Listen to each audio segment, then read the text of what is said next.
이재명 대표 측에서는 무혐의를 자신하고 있답니다. 이런 얘기가 나왔습니다. 이미 무혐의 처분이 난 사안 아니겠느냐. 분당경찰서에서 아마 무혐의 났던 그 얘기를 하는 것 같습니다.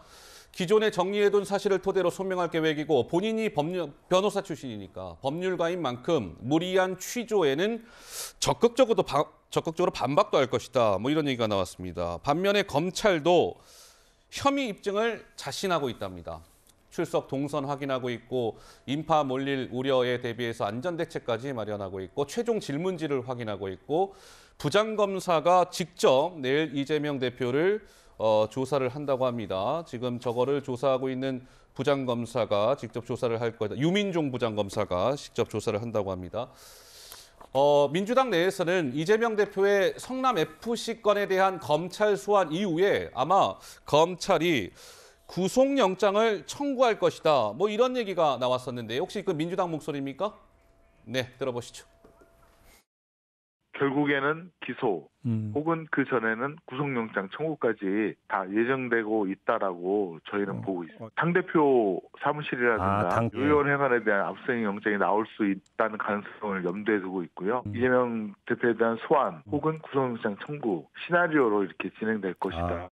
구속시킬 게 아닌데 왜 방탄입니까? 소환 조사에 응하고 있는데. 그러니까 방탄하려고 한다 그럴 때 저는 구속하려고 한다는 소식을 알고 있구나. 니네들 좀 짜고 있니? 이렇게 물어보는 거죠. FC 성남을 가지고 조사하고 그것이 유일한 혐의라면 절대 구속 사유가 안 됩니다. 제1야당의 당수를 구속시킨 전례가 없어요. 나라 뒤집어지죠.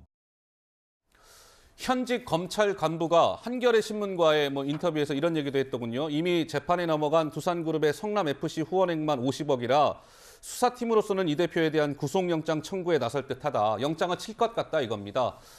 대장동 의혹, 선거자금 용처 확인 등이 쉽지 않은데 이 성남FC 수사는 구조가 비교적 심플해가지고 먼저 영장을 청구할 가능성이 있다라는 관측이 현직 검찰 간부로부터 나왔는데 법조인이신 장현주 변호사 생각은 어떠신지요? 사실 이 부분에 대해서는 또 법조계에서도 의견이 좀 엇갈리는 것 같습니다. 이제 말씀 주신 것처럼 제3자 뇌물죄는 뇌물죄이기 때문에요. 액수가 이제 50억이 넘어가게 되면 굉장히 고액이기 때문에 이 혐의가 만약에 입증을 자신한다라고 하면 검찰에서는 이제 범죄의 중대성을 소명한 다음에 구속영장을 청구할 가능성이 높다라는 부분도 있습니다.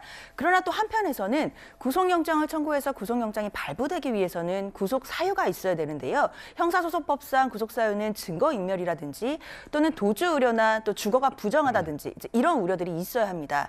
그런데 이재명 대표가 제1야당의 대표로서 도주의 우려가 있다라고 보기에는 좀 회의적일 것 같고요. 그럼 증거인멸의 우려가 있어야 될 텐데 사실 지금 증거인멸을 하기에는 너무 과거의 일이고 이미 그 증거들이 모두 다 검찰이 확보한 상태라고 할 수 있기 때문에요. 증거인멸의 우려를 과연 검찰이 소명해낼 수 있을까라는 부분에서 의문이 있습니다.